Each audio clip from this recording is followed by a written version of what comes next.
Hello, everybody. My name is Dan Schnurr, and I'm a board member at the Holocaust Museum of Los Angeles. And it's my pleasure to welcome you to today's program, Building Bridges. And Building Bridges is a monthly discussion series that brings together leaders of community organizations and community leaders for a conversation about working toward common social justice goals. For those of you who participated in our program over our first year of monthly gatherings, you'll see that we've decided to change our format as we now go into year two. So for the first months that we did this program, as many of you know, we welcome guests representing the Los Angeles Urban League, the Hispanos Organized for Political Equality organization, and the group Cause, Center for Asians United for Self-Empowerment, and finally, the Jewish Center for Justice, in order to welcome vital voices from each of these four important communities in the Southland together for a range of important conversations.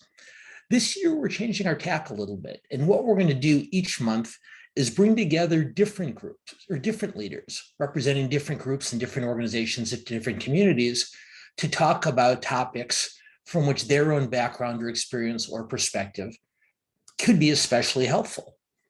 And so today, as I think all of you know from seeing our promotional materials, we're going to talk not so much about the terrorist attacks of September 11th, 2001 themselves. We're not going to talk as much about the attacks in terms of security and preparation and so on. Rather, we're going to talk about the aftermath of those attacks and what 9/11 and its memory mean to all of us and why. Now, you don't need me to remind you, but just almost exactly 20 years ago today, 20 years ago this Saturday as it happens, on September 11th, 2001, terrorists hijacked 4 airplanes and killed almost 3,000 people in the deadliest terrorist attack ever committed on US soil. That day, the United States of America changed in sweeping, fundamental ways that continue to shape our daily lives, affecting everything from foreign relations and homeland security to national identity. And recent events in Afghanistan, of course, have provided us with a very stark reminder of the challenges we faced as a nation in a world, not only in the days after 9/11, but in the years and even decades after that horrible day. 2 decades later, the question to ask is, have we gained enough perspective to evaluate the impact of September 11th in our society and maybe heal the wounds or begin to heal the wounds of its aftermath?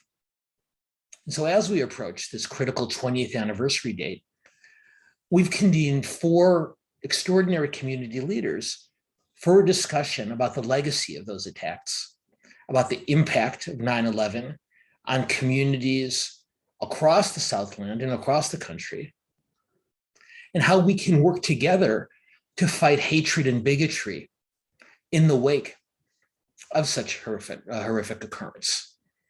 So we're very, very fortunate today, as I mentioned a moment ago, to have 4 just really tremendous, very impressive community leaders, each to offer their own perspectives, both personally and on behalf of their respective communities, about how the aftermath and the legacy of 9/11 has affected them and affected us. And so I'm going to introduce them one by one. And once I've introduced all 4 of the leaders, I'll ask them to join us and we'll begin the conversation. We're very, very fortunate to have my friend Aziza Hassan. And Aziza, for those of you who don't know her, is the executive director of an organization called New Ground, which is a Muslim-Jewish joint partnership for change. We're extremely fortunate also to have Tara Koshman with us today. And Tara's here representing the 30 Years After organization.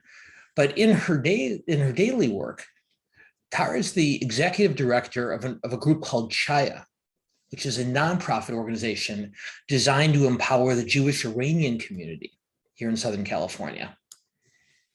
Alyssa Finston I'm not only proud to call a friend, but is one of our most respected community leaders. Alyssa, as many of you know, is the Senior Vice President of Community Engagement at the Jewish Federation of Greater Los Angeles. And last but certainly not least, we're extremely fortunate to have Stephen Smith, the Executive Director of the USC Shoah Foundation, one of the most impressive people playing one of the most meaningful roles in our community today. So if I can ask our panelists to join us, we'll begin the discussion. And so Tara, if it's okay, I'm gonna start with you, because I think your story is an ideal way of beginning this conversation. Now, you were a bit younger than old guys like me and Stephen on September 11th, 2001. But even as a girl, even as a young woman, I know you have memories of that day. And I'm wondering if you can start us off by talking a little bit about how your own memory of September 11th can help us understand the relationship between that tragedy and the tragedy of the Holocaust, which of course is the reason for being for our museum. Tara, thank you so much for being here. Can you, if you're willing to get us started, we'd love to hear your thoughts. Sure, and thanks, Dan, for inviting us to talk about this important topic. So for me, I was very young. When 9/11 happened, I was 11. So I don't really remember the difference between post 9/11 and pre 9/11. But I do have some memories of that day and the feelings that I had. I went to Jewish day school, so we would study and learn about the Holocaust every year, and we learned more about the history. And I remember thinking it was so far away and such a distant memory, and it was not current, you know. It was a memory. And then I remember once 9/11 happened, I realized that tragedy and horrible experiences like that actually aren't so far away. So I think that's what I took away as being a young girl when it happened. So I remember thinking that it's just not only in textbooks, but it's actually in reality, and it happened. You know, something so tragic happened then and there. Well, I think it's such an important point, and I think it's one that struck all of us, regardless of our age, on that day. And Stephen, these events really do seem very, very different, of course, because they are very, very different. But Tara's perception, even as a young girl, is a fairly accurate one, because there really are some very strong parallels between these two horrific events, aren't there? Yeah, I think the basis of the way in which we think about atrocity, Dan, is that, you know, comparing human suffering is not something that we should engage in, but looking at the causes and consequences of it always is. That's where we learn the most, and that's also where we can be the most supportive of each other. So when I approach this, I do so with the same sense of empathy and curiosity as I would do the Holocaust or a genocide in Rwanda or in Guatemala, to try and learn from what I understand by it. And also really important is we describe this as terrorism because it was an act of terrorism, but behind that act of terrorism was a genocidal ideology, and it didn't have the ability to commit genocide, but had the Al-Qaeda had that ability, it would have committed genocide, and this was no doubt driven by a genocidal ideology. So we have to contextualize it that way. But also there's sort of intersections. I'd like to share something with you just at the top of the program, which has happened on that particular day. If I can just share screen with you, which is really quite interesting, because obviously life was going on as normal in New York City that morning. And this lady was sitting down to do an interview for the Shoah Foundation. And I'll just play you a minute of this because it's sort of instructive in terms of, so where do these histories intersect? Before I begin the interview, I would like to say that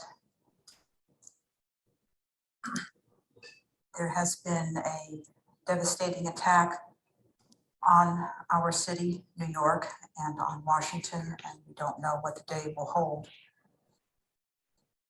And we delayed the start of this interview by 3 hours and have decided to attempt it. And I take inspiration from the woman sitting in front of me, Miriam Tauber, and from Yitzhak Gold, my videographer for the day, to attempt to complete this interview as an example of spiritual resistance. I'll end it there. Miriam Tauber's interview is available on YouTube at the Shoah Foundation, and I do suggest that you watch it, because this weekend, because Miriam begins her testimony shortly after that by saying, if we are at war, what is most important for me now is to ensure that my story, that what I went through during the Holocaust, is told as an act of resistance to what is happening today. And it reminds me very much, I'll just end on this point, Dan, that during the unfolding of the Holocaust, we look back on that and we tend to think, well, you know, the Jews at the time didn't really understand exactly what was happening to them. Only we who have the benefit of hindsight know that. They knew exactly and precisely what was happening to them day by day, hour by hour, and they were making conscious decisions just like Miriam Tauber did. She didn't know at that point what the next day would hold, but what she did know was that the things that she had to say about her life 55 years previously was relevant in that moment, to speak to that moment. And I think it continues into the future. And a PS, my podcast, Memory Generation, has this weekend, we'll look at the interview of Miriam Tauber and its impact on me, actually, as I thought about that intersection between the past and the present. And we'll make a point of circulating the information on your podcast to all those who are participating in today's program, so that they'll have a chance to check it out for themselves, Stephen. So thank you very much. Elisa Finston, you were in New York City on September 11th, 2001.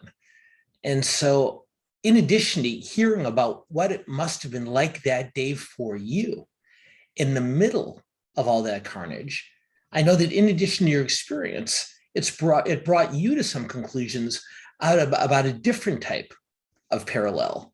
Sure. So maybe you can talk about that. Sure.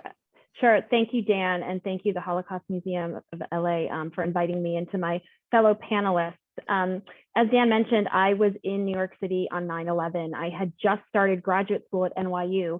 And for people, I remember that day, didn't really understand the geography of New York. NYU is about a mile north of the World Trade Center. So it's very close, but also very far at the same time. And I was just starting school, and I had the privilege of working for a professor, and I was running to the subway to get to the subway on time to get to our first meeting. And I realized as I was walking to the subway, it was about 8 a.m. So the tragedy hadn't occurred yet, that I had forgotten my cell phone. And it's actually the only day I've ever forgotten my cell phone. And I thought, I don't need to go back for it. What am I going to need it for today? And I have that I know exactly where I was on 96th Street thinking about that.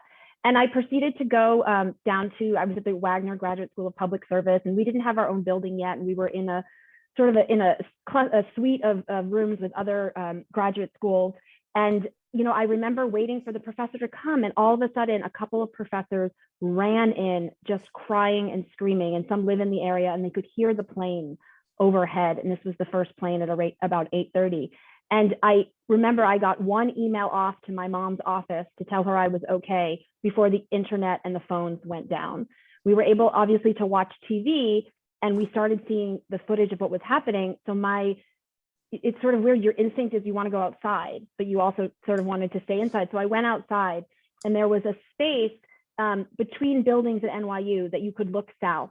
And I distinctly remember seeing the towers with a big hole in the middle of the tower, and all the smoke. And I remember going back inside and watching the TV and watching the towers fall on the TV, and going back outside. And in the same spot between those buildings at NYU, all you could see was the dust of the buildings. And all of a sudden around me, we were located very sort of adjacent to the Stern Business School, and there were a lot of students at Stern.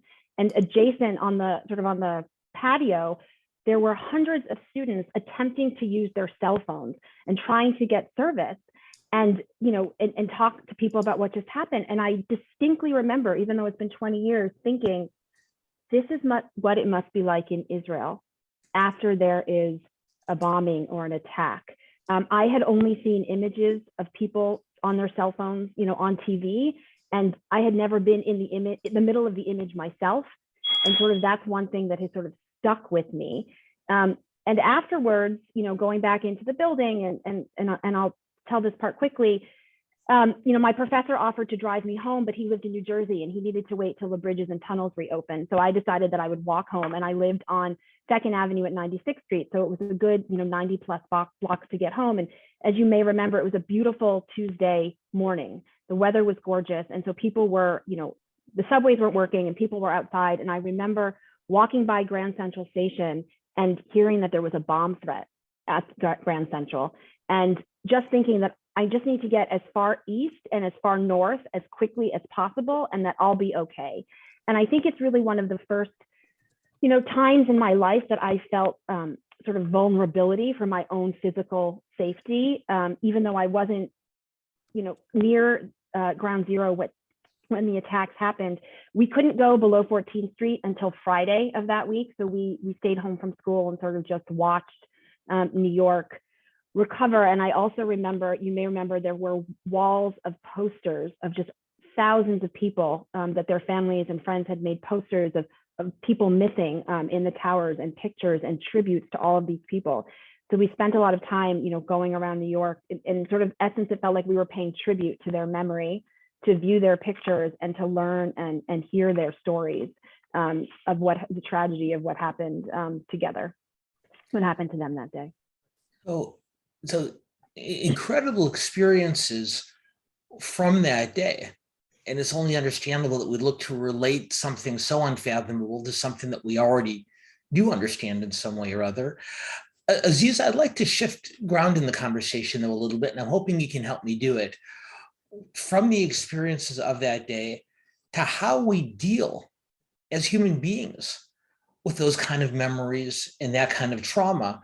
And before we get into even the specifics of the horrors and the horrible memories of 9/11, I think it would be helpful for our audience who's gathered here today to understand a little bit about your organization, about New Ground, because one of your core precepts, one of the reasons you exist, is to help us deal with difficult losses and pain, regardless of the source of it. Can you tell us a little bit about what you do? And then in a minute, maybe we can put it in the context of 9/11. Absolutely. I just need to take a minute. Like, Elisa's story just really hits me hard. I remember every single second as well. And Stephen, like, though the interviewer that you showed, it was like she was so articulate, and I felt so at a loss for words in those moments, and not being able to speak, but feeling really, really stuck and attacked and fearful, and so many overwhelmed. So I'll come to 9/11 in a second. Just to give you an idea, New Ground came about in 2006. There was already some work that had been done for decades, where people of different faith had really great intentions to try to build connection and relationship. And whenever, and this is really simplistic, and things are always more complicated than we say, but when it came down to it, when we weren't able to talk about the hard things, the conversation, the dialogue would disintegrate because it was too hard to talk about, and the goodwill just kind of dissipated. And so in moments of those great intensity, that's when it would dissipate. And but New Grounds was really born at a time when we knew we needed to be able to talk together across our differences. We needed to be able to hear stories. We needed to be able to see each other in our complexity and in our differences. And I guess this is where I would kind of take us back a little bit. Like I remember waking up that morning and seeing I was in the Midwest, and seeing on my television screen the planes go into the towers, and just feeling like I didn't know what to do. And then walking through I was in college, and walking through the dormitory and having people look right at me and say, huh, they're going to catch them. They're going to catch them, right? And it was like there was this accusation in their voice. And then hearing from my uncle say that another doctor had to stop, cornered him at the hospital and saying, you're going to turn people in, right? You're going to turn people in. And then his 7-year-old daughter literally barricading the basement because she felt like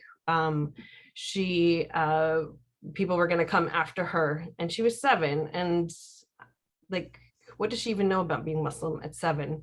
But she definitely felt that she was at fear. And it's those kinds of stories that I have heard time and time again in those 5 years after September 11. Like, we bring together Muslims and Jews, people who are willing to have these conversations, be in relationship face to face, where they're willing to listen to each other's stories. And I've heard story after story of Muslims sharing these kinds of experiences, and experiences like what Elisa, what you described, and so many others, and holding space and allowing for people to really start to see each other is really what New Ground is all about. There's this saying, Sawubona, that the Zulu tribe says in Africa, and I remember like when I was back at the White House, when Vice President Biden at the time was talking to us, he kept saying, I see you, I see you. And he kept repeating it over and over again. I was like, what is, like, I get it. And it was like really important. But as he said it over and over again, I started to see that I had been suppressing part of myself, like my own identity, almost starting to believe some of the things that were being said. But being able to share my story as a Muslim woman and feeling like I couldn't feel seen. And then hearing from other Jews also of color, being able to say, like, we are also stopped at the airports and we have to answer to questions. And when you hold space for people to be able to talk to and hear each other, there's something that happens that helps with the unpacking of this huge ball of emotion. And I highly recommend, Ezra Klein has this interview.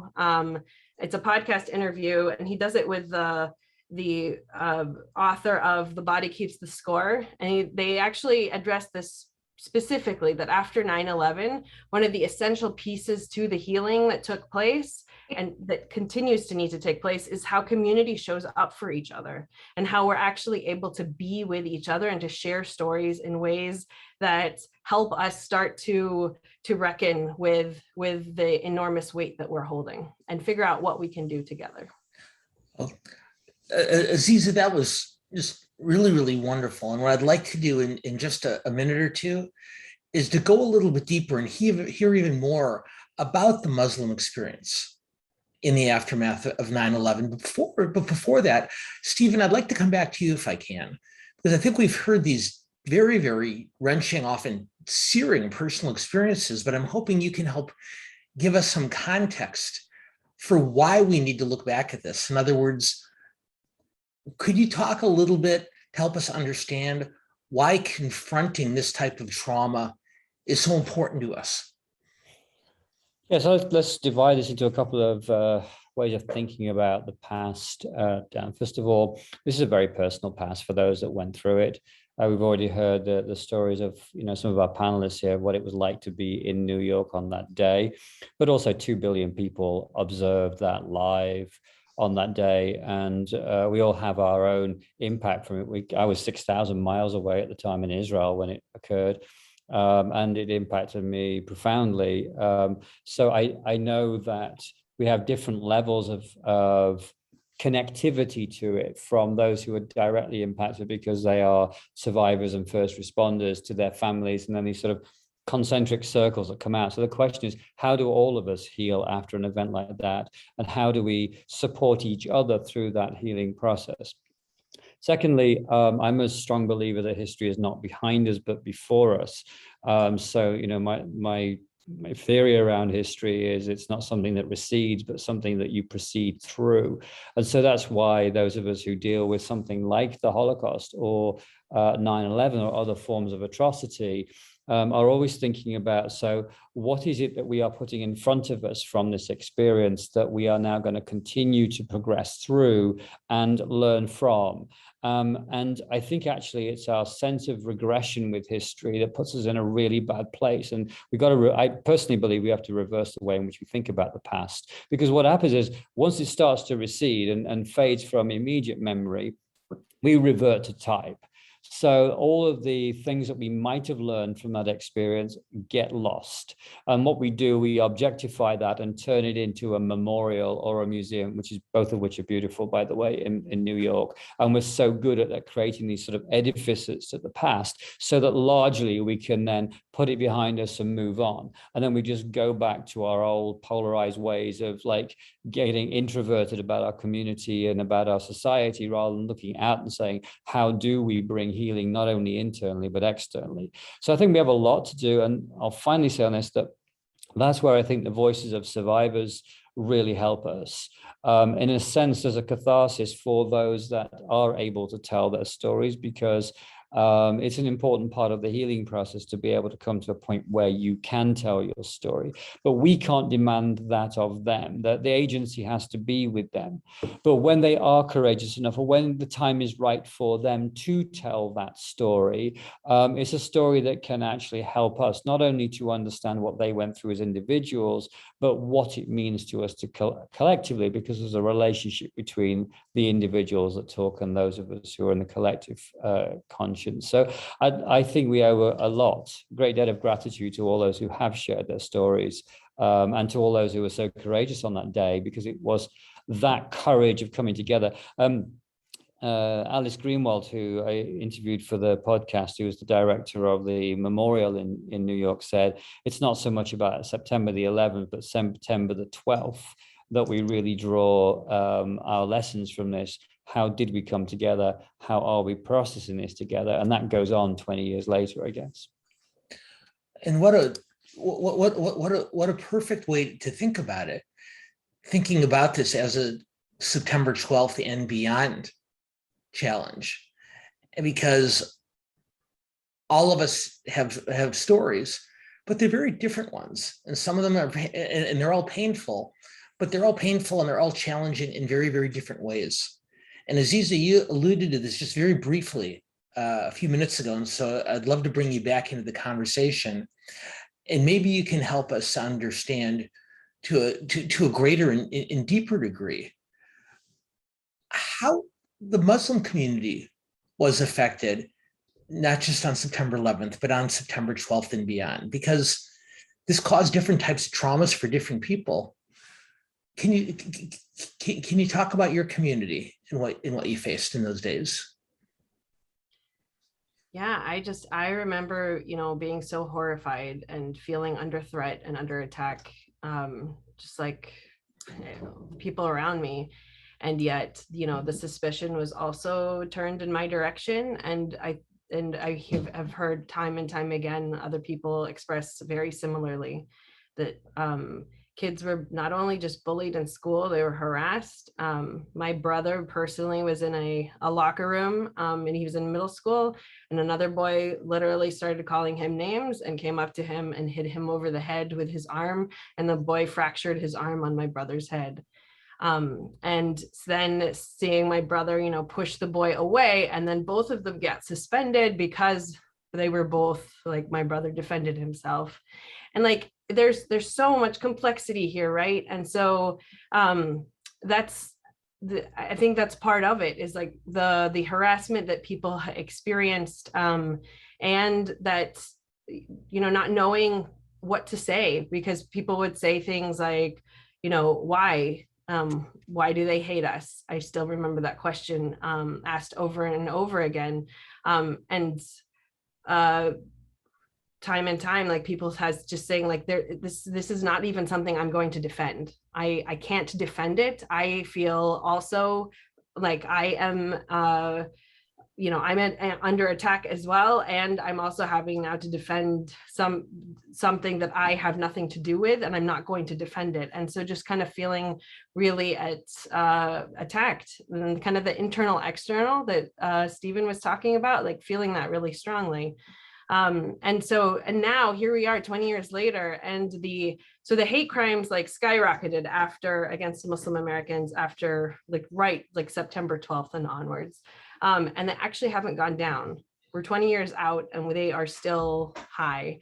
Actually, Muslims and Jews have, like FBI just released their hate crimes report, and we're both literally hovering at the top, with Jews actually just ahead of Muslims. And I think that there's something to be said about how we, yes, have a lot to learn from each other, and we are both dealing with hate, and there's something that we really need to address so that we can figure out how we can really live in a Los Angeles and a world that's for everyone.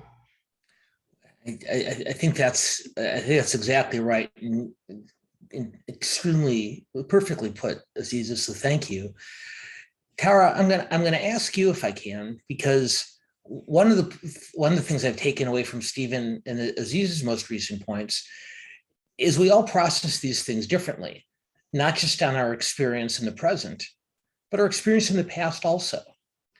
And you've become such a respected leader in the Iranian Jewish community. And one of the things that you've related to me, which I think our audience would be very interested to hear from, is that the Iranian Jewish community reacted very differently to the 9/11 attacks because they weren't as surprised by it as many of the rest of us were. Why is that? Yeah, I think a lot of people in LA see the Iranian Jewish community as very successful, very affluent, very hardworking, but there is a lot of trauma there, and I think they don't really talk about it as much. I mean, I recently asked my father his story, and it was very helpful to really understand like what happened. And a lot of them came with just one suitcase, which is my mother's story. She came with one suitcase and that was it. My father was in Iran during the revolution, and he actually would walk by to get to work. He walked by the American embassy during the hostage situation every morning, and it really did affect him. He also was able to escape Iran during the revolution by fleeing through Pakistan and hiding under rugs in a pickup truck to avoid the militia there. And for them, it was very, very traumatic. And it's just not really known. People don't really talk about it. I think it's very similar to Holocaust survivors, who a lot of them don't talk about the past and what happened to them. But for them, it was not a easy journey here at all. They had to flee an extremist regime and flee really, really bad situation. And I think for them, they were sadly not surprised. They had seen fundamentalism and the dangers of extremism, and they didn't know they would see it here. They probably felt very safe and comfortable, but I think once 9/11 happened, for them, they were not surprised. I mean, they lived through it and experienced some horrible things. A lot of Jews and a lot of other Iranians of different minority religious backgrounds also did not have a great experience fleeing the country. It was very dangerous, and they don't talk about it. So I really urge everyone to have these conversations, and if you know someone who had some sort of similar background, to talk to them and really understand their story and their narrative. I think that's exactly right. And each of you made the point in slightly different ways, the importance of not just abandoning these experiences, but going back and examining them, learning from them, and moving forward with them. What I'd like to do for a little bit now is to move from this very, very personal aspect of the discussion to more practical and broader practical considerations. Because Elisa, in the aftermath of September 11th, you worked for the mayor of Los Angeles, and your job, as you've told me, in the mayor's office was to help Los Angeles prepare for the eventuality of another September 11th.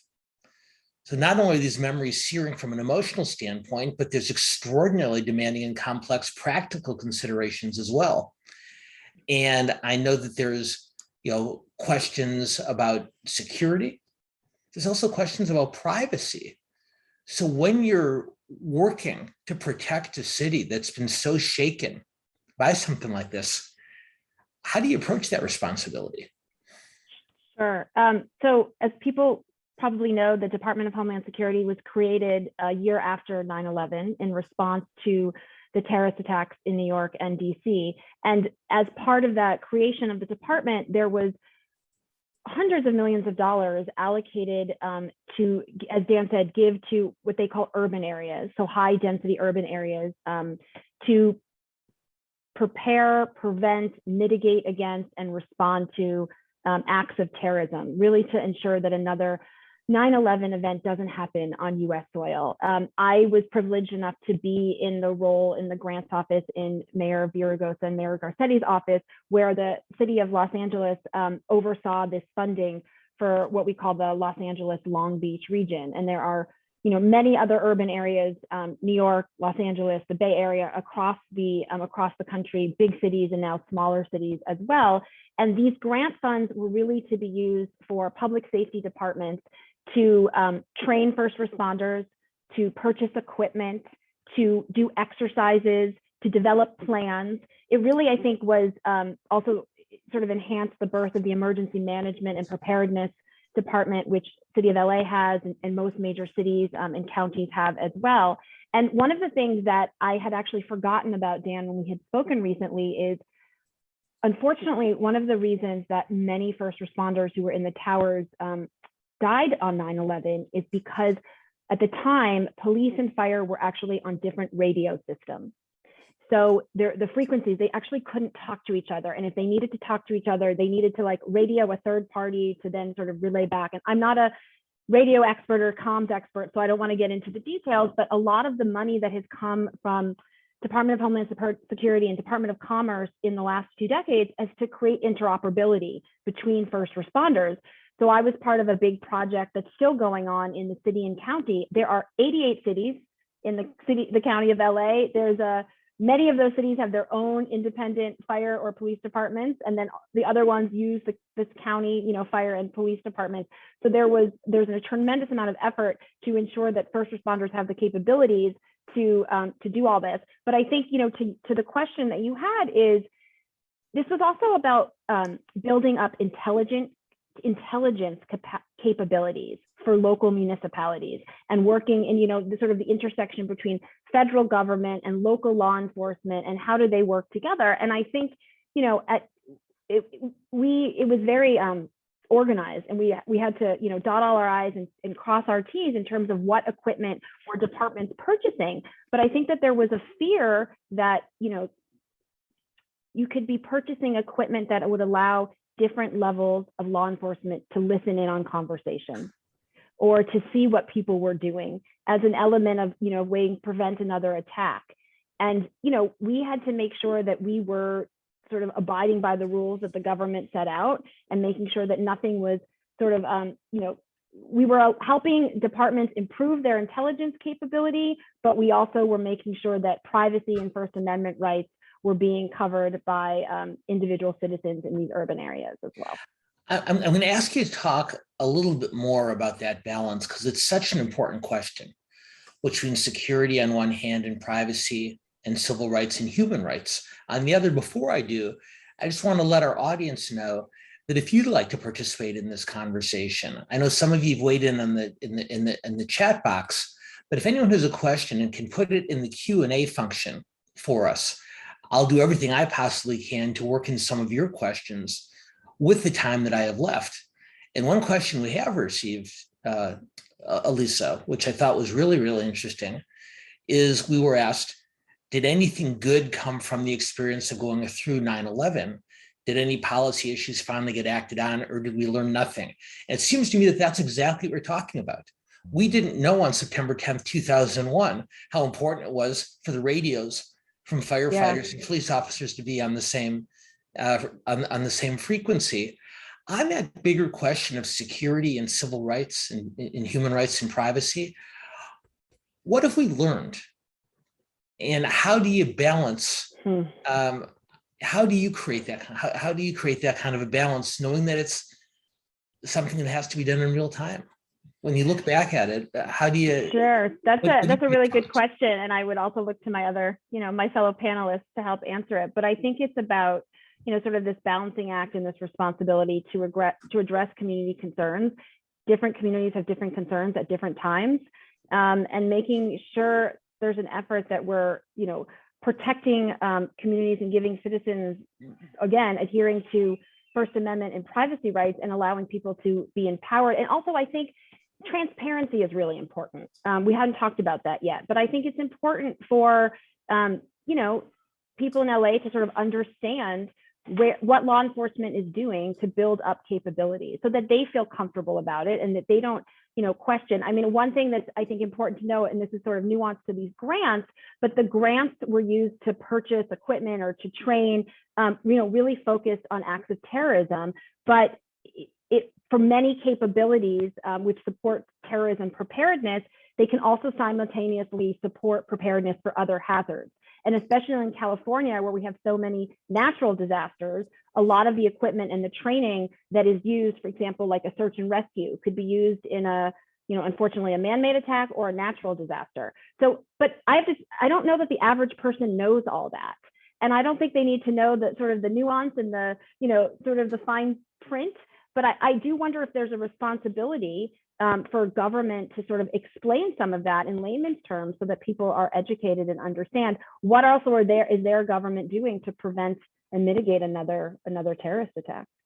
Well, and of course, the average person may not understand that, but the average person does want to feel safe, not only from violence, but they also want to make sure that their privacy and that their human rights are secured. And as you correctly mentioned, Elisa, different individuals in different communities are going to process those challenges in very, very different ways. Tara, you talked a couple minutes ago about the trauma that many Iranian Americans brought with them to this country because of what they witnessed and because of what they saw in their home country. Given those memories that they brought to the US before 9/11, how did Persian and Iranian Jews react in the aftermath of the attacks? I think once they fled Iran and were able to come here, they felt very safe. They felt very, comfortable. They felt that, all of that trauma is behind them, all those experiences are behind them, and all those horrible acts are behind them. But I think, and then they felt like it was the American dream. They come to America, it's the land of the free. This is where we're going to feel safe. But I believe after 9/11, I think that was, all like a facade. And I think it really changed a lot of their thoughts behind it. I think they thought, what, we left, we thought we would feel safe as Jews in America.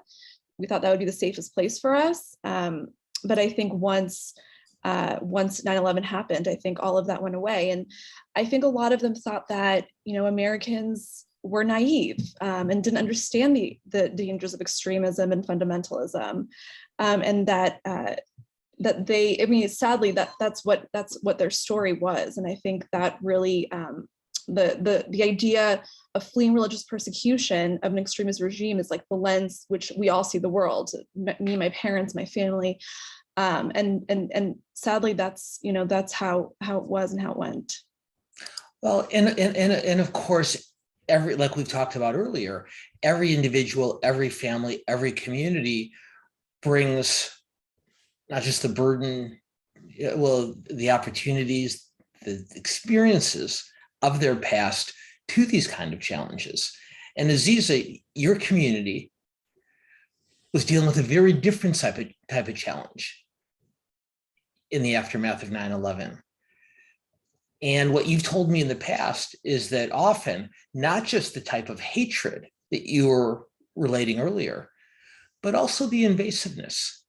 And I think, if I'm not mistaken, you used the word targeted to talk about how many in the Muslim community felt. as we struggled to reconcile these different priorities. Can you talk a little bit about what that was like?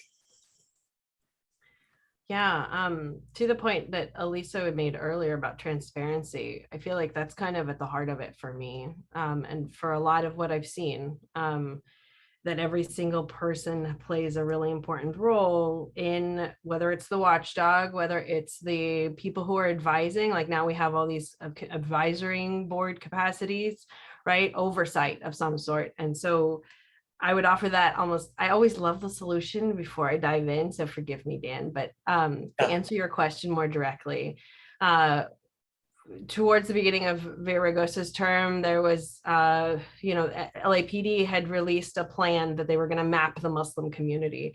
And I remember it was like where we lived, where we worked, all this stuff. They wanted to know where we were, and they wanted names and addresses. And I remember talking to rabbis and Jewish community leaders, and like the solid, that was a solid bad idea just really hit me, that it could be used for other purposes and it could end very badly.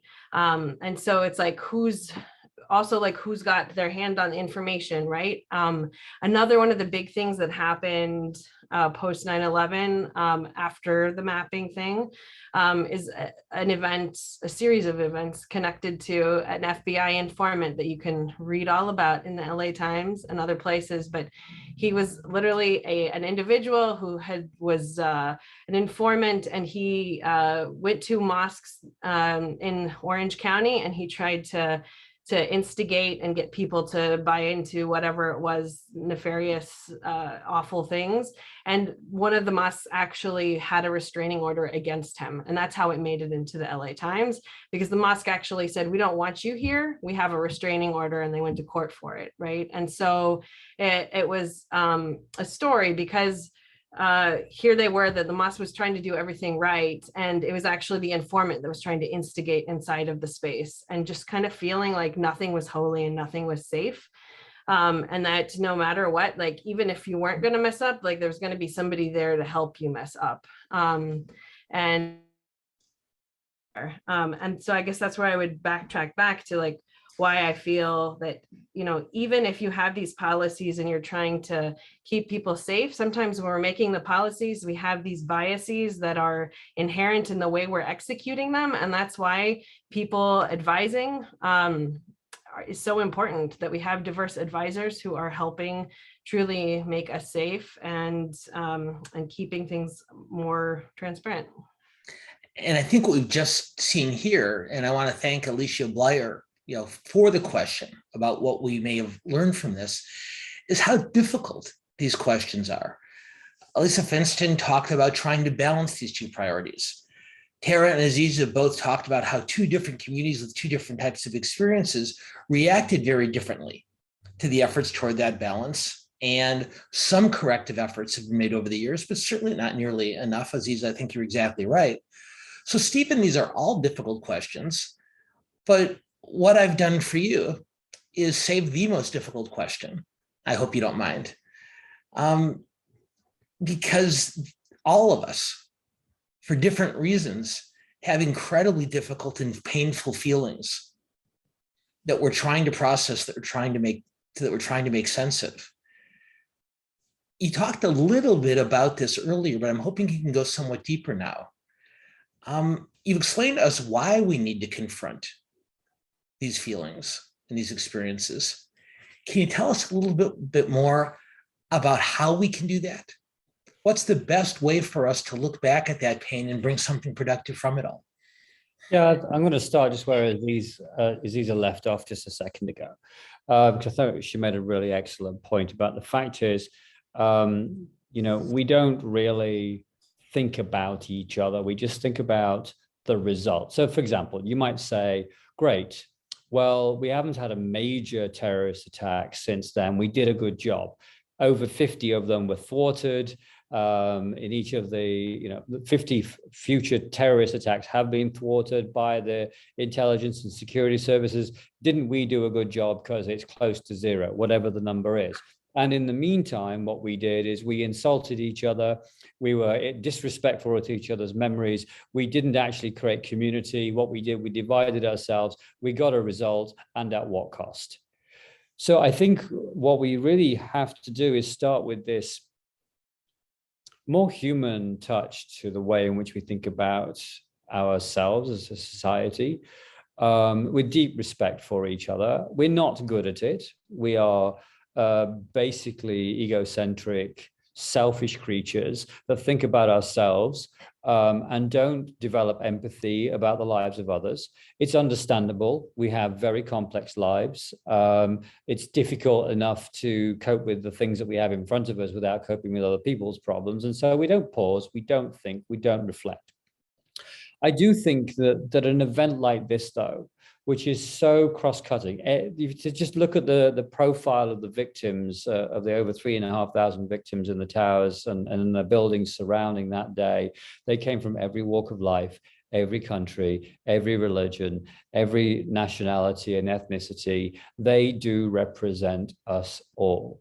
And so in a sense, this is a very poignant moment, because not only of the atrocity itself, that is the bombing of the towers and the attempt to kill tens of thousands of innocent civilians and to disrupt entirely the democracy that we are living in, but their identities as people, mothers, fathers, brothers, sisters, uncles, aunts, whoever they were. And I think if we can start from that, it brings us all the way back to where we started to say, so what is the similarity between the work we might do at Holocaust Museum LA and the Shoah Foundation, or in our work in our different organizations, and this event that took place in our country?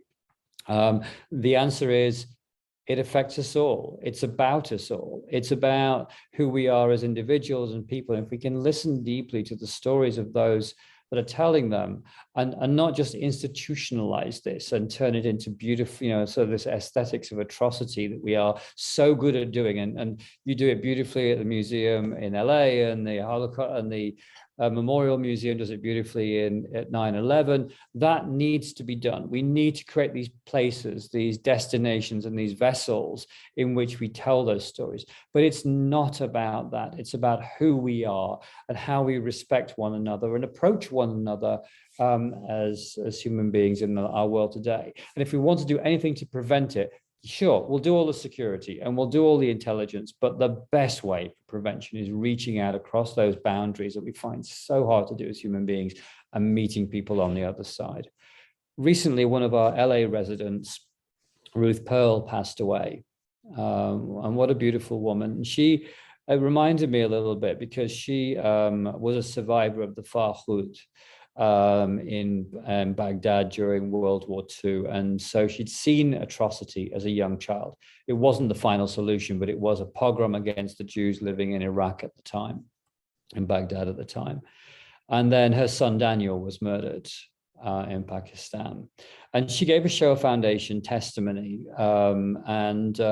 I was so touched by what she said in there and got to know her very well as a result of it. She just said, if people had known my Daniel, the people that had killed him actually knew him as the person he was, they would never have done so.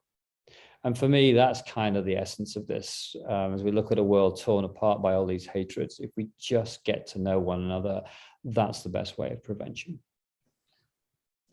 Stephen, I think that's an absolutely extraordinary framing for not just this conversation, but a much broader, for considering a much broader set of challenges that we face, not just the aftermath of 9/11, not just terrorist attacks, but how to confront a society that has become so riven by division and by polarization. I think we've done a fairly good job of answering many of the questions that have come in over the course of the hour, but there's two left. And I think that Stephen actually did a pretty good job of laying the groundwork for answering these last two. Ben Eliyahu says, how do we prevent something like this from happening again? Jay Iser says, is there a way to depoliticize and demilitarize the threats of terrorism? And the one sentence that I'll take away from that extraordinary overview, Stephen, is simply, we need to get to know each other.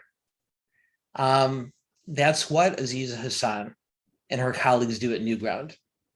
That's what Elisa Finston and her team at the Federation do. That's what Tara and the 30 Years After organization do on a regular basis. And it's what we try to do through this Building Bridges program, is to bring people together for difficult conversations that might not otherwise take place. Some of you who've tuned into our programs in the past have heard me talk about this before, but there are two books I began to assign to my classes at USC and at Berkeley last year. One is called Why We're Polarized by Ezra Klein. And when Aziza and I talked about that, she sent me the remarkable podcast that she referenced earlier. And the other is simply called Them by Ben Sass. You have a liberal journalist and a conservative senator. And the joke on the first day of class is that they've written the same book, one from the left, one from the right, both warning about the dangers of this divisiveness, in this polarization. And what they both point out in different ways, and each of our panelists, I think, made this point in a slightly different but absolutely poignant and incredibly important way, is it's a natural human tendency to cluster. We are a tribal species. And particularly in the aftermath of trauma like this, or like a Holocaust or a Battle of Britain or whatever you happen to point to, our tribes, our own groups, our own communities is where we run for solace. And we retreat from each other and we look for people to blame. We point to them, say it's their fault. They did this. Or what's wrong with them? Why weren't they there for us? And what I hear today from Stephen Smith, from Tara Koshman, from Elisa Finston and Aziza Hassan, in slightly different but incredibly critical ways, is one, the natural tendency when faced with that kind of trauma is to retreat into your own corner, into your own community. Then was when it's most important to do just the opposite and to walk forward and to reach out your hand and reach out to your heart to those other communities. I feel like the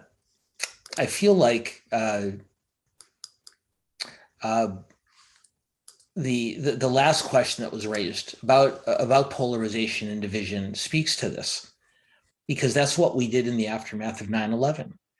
And I'm hoping that all of you can take an example from our panelists today, that it doesn't take a terrorist attack of that magnitude. It does not take a trauma of the scale and scope of the Shoah. There are everyday atrocities that we can use as an impetus to reach out to the other and to realize that he or she or they has something that we can share together and make it that much less likely that those larger horrors take place ever again. We're going to do these programs, as I mentioned earlier, we're going to continue to do them every month. And next month, I hope you'll join us on October 7th, when we talk in the aftermath of the atrocities we've seen in Afghanistan recently. We're going to talk about the challenge of providing for the refugees, of those who escaped or are still trying to escape from such a difficult situation. And we hope you'll join us on the afternoon of October 7th for our next Building Bridges conversation, to talk with leaders in 4 other communities about what we can all do to come together to help those men and women and children who need something better after fleeing from their country. I'll offer you a reminder that the Holocaust Museum of LA brings you programs like today's discussion at no charge. And we hope you're enjoying the programs. And if you are, we ask that you consider supporting our work by becoming a museum member. And you can become a museum member at holocaustmuseumla.org. And we hope you'll join us there, and we hope you'll join us at the museum in the not too distant future. But before you go to the website, before you go to the museum, much more importantly, I hope you'll join me in thanking our remarkable panelists for an incredibly meaningful and penetrating and important conversation. Thank you so much, Aziza Hassan. You're wonderful today, as always, and we're grateful to you not just for being here, but for the remarkable work you do at Newground. Tara Koshman, you were absolutely incredible and insightful today, and we're grateful to you not only for your presence today, but for the work you do at 30 Years After and at Chaya. Elisa Finston, sharing your personal experience and helping us understand in a broader context what you dealt with both personally and professionally, and making it something meaningful and relevant to all of us is something we're very grateful for, as we are to you for the work that you and your colleagues do at the Jewish Federation every day, all year long. And finally, once again, Stephen Smith, you're a community hero. The work that you and your team does at the Shoah Museum is absolutely inspirational to all of us. And the fact that you're able to be with us today to help us make some sense of such difficult and wrenching topics is something for which we're all very deeply appreciative. Finally, I want to thank Beth Keen. I want to thank Guy Lipa. I want to thank the remarkable Harmony, who from behind the scenes has orchestrated today's program. I want to thank the entire team at the Holocaust Museum for the work that they do.